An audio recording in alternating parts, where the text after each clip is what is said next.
Hello বন্ধুরা, আমি রিয়ার্স ওয়ার্ল্ডে তোমাদের সকলকে স্বাগত। আশা করি তোমরা সবাই খুব ভালো আছো, আমিও খুব ভালো আছি। গত রবিবার চলে গেছিলাম আমাদের চুঁচুড়ায় শ্রাবণী মেলা দেখতে। তো এই মেলাটা অনেক দিনই বসেছে, আর বেশ কদিন বৃষ্টি হওয়ায় বাড়ি থেকে বেরোতে না পারায় 4 জন মিলে সেদিনকে ছুটি পেয়ে চলে গেছিলাম মেলা দেখতে। এই মেলাটা প্রত্যেক বছর শ্রাবণ মাসে বসে এবং মেলাটা থাকে প্রায় 1 মাস মতন। যারা যারা আমাদের এই চুঁচুড়ার শ্রাবণী মেলায় আসতে চাও তাদের জন্য অ্যাড্রেসটা বলে দিই। মেলাটি হয় চুঁচুড়া মাঠের ধারে 3rd গ্রাউন্ডে। বেশ কদিন টানা বৃষ্টির পর সেদিন যখন আমরা মেলায় গেছিলাম, আমাদের সাথে আরও অনেক লোক এসেছিল, মানে প্রচুর ভিড় হয়েছিল। আর এই ভিড়ের মধ্যে আমার তো ভালোভাবে আমি ক্যামেরা করতেই পারিনি। তো আর কি করা যাবে, আমি যখন মেলায় গেছি আর তোমাদেরকেও একটু মেলাটা ঘুরিয়ে দেখাবো না, সেটা তো হয় না। তোমরা যারা আসতে চাও আসতে পারো, এই মেলা ঘুরে যেতে পারো, আশা করি খারাপ লাগবে না। এটা দিয়ে আমাদের প্রথমে ঢোকা, আর দেখো কি সুন্দর কত কত জিনিস নিয়ে মেলাটা বসেছে। এবারে যেন আমার মনে হলো কিছু স্টল বেশিও আছে, আর লাস্টের দিকটায় না ফুড কোর্ট থাকে। আর আমরা যেহেতু মেলায় গেছি, আর মেলায় গিয়ে প্রত্যেক জায়গায় মেলায় দেখেছি এই মথুরা কেক বসেই, তাই আর দেরি না করে আমরা চলে গেছিলাম 4 জনে 4টে মথুরা কেক খেতে। তো বেশ ভালোই লাগে, পাউরুটির ওপর মিষ্টি মিষ্টি।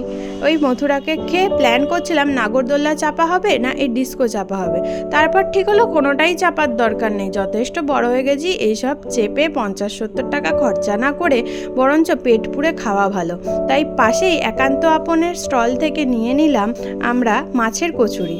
মেলায় এসে এই দোলনাগুলো দেখে দাদা আর দিদিকে বলছিলাম, আর কিছুদিন অপেক্ষা করো, তিতির আরেকটু বড় হয়ে বুঝতে শিখলেই এই গাড়ি চাপার জন্য আর এই স্লিপে চাপার জন্য বায়না করবে। আর আমার সাথে এলে আমি একটু উস্কেই দেবো চাপার জন্য, দেখবে কেমন বদমাইশি করি। দাদা তো হেসেই অস্থির। আর গেছিলাম মকটেল খেতে, কিন্তু এত ভিড় ছিল আর খাইনি।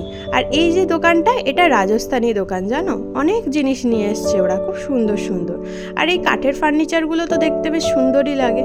কত রং বেরঙের জামা কাপড়, কত ঝুমকো, ছোট্ট কানের দুল, গলার হার, দেখে মনে হচ্ছিল পুজোর শপিংটা করেই নি। কিন্তু না, পুজোর শপিং তো করবো না, পুজোর জন্য আলাদা একটা সারপ্রাইজ আছে, সেইটা আসবে।